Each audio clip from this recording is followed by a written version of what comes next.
अस्सलाम वालेकुम या दोस्तों, उम्मीद कयां थो सभु ठीकु हूंदव, ख़ैरियत सां हूंदव। अॼु जो एल्बम तव्हांजे साम्हूं खणी आया आहियूं 11-35। ही 1993 में रिलीज़ थियल आहे ऐं तमामु बहितरीनु ऐं ग़मगीन नौहनि सां गॾु आहे। ऐं दोस्तो, तव्हांखे सभ खां पहिरीं ॻाल्हि ॿुधायां त जेकॾहिं अव्हांखे हिननि एल्बमनि जा नोहा खपनि त मूंसां WhatsApp ते राब्तो ज़रूरु कंदा त अव्हांखे उहे ॾेई छॾींदासीं।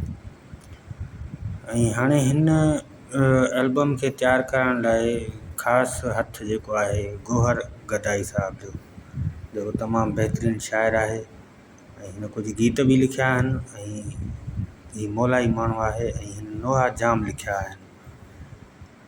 अरमान है महकूम मौला, पहिरियों इहो अथसि नोहो। ॿियो अथसि शामियो छो था सतायो असांखे। उनखां पोइ आहे मेरे कासिम बचड़ा आओ, मेरे कासिम बचड़ा आओ। उनखां पोइ आहे भेण रोंदी है ज़ारों ज़ार। उनखां पोइ आहे नूंहं जेको अथसि ज़बरदस्त मुहर्रम है शहीदां दा वल आया मतमदारो। करबल दे गरीबां दा या हुसैन, करबल दे गरीबां दा वल आया मतमदारो। मुहर्रम है शहीदां दा वल आया मतमदारो। उनखां पोइ आहे ख़ुदा हाफ़िज़ ऐं मुंहिंजा नाना, मुंहिंजो काफ़िलो थी या तयारु वियो। हिते हाणे इमाम हुसैन अलैहिस्सलाम पंहिंजे नाने मुहम्मद सल्लल्लाहु अलैहि वसल्लम जी तुरबत ते बीही करे हिते माना चयो त ख़ुदा हाफ़िज़ ऐं मुंहिंजा नाना, मुंहिंजो काफ़िलो थी या तयारु वियो। मतिलबु त काफ़िलो तयारु कयईं त वञा कूफे, मतिलबु कि करबला में वञी उते पोइ उते हिन खे ख़त वत मिलिया जेकी त अचो तव्हांजे हथ में बैत कयूं था। पोइ हिन खे कूड़ा ख़त ॾेई करे घुरायो वियो ऐं उते नापाक साज़िश उन्हनि रची इमाम हुसैन अलैहिस्सलाम खे क़त्लु कयो वञे।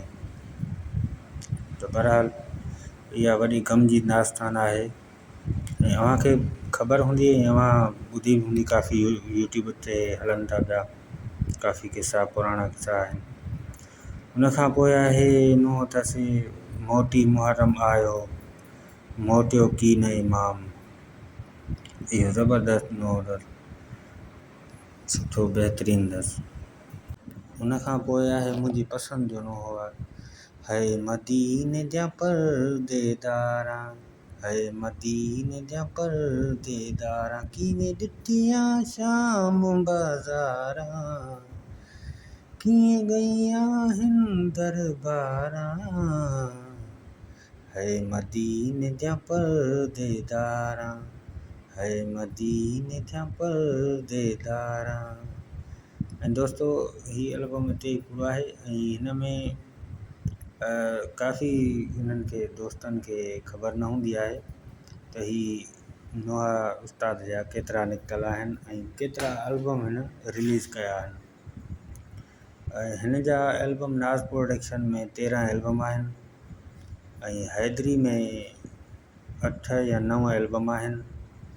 उनखां पोइ थर प्रोडक्शन में 5 एल्बम आहिनि ऐं उनखां पोइ धरती प्रोडक्शन में 4 एल्बम आहिनि ऐं टोटल जेकॾहिं मिलाया वञनि त 28 या 29 एल्बम थियनि था। दोस्तो, जेकॾहिं पाण खे वीडियो पसंदि आयो हुजेव त लाइक ज़रूरु कंदा।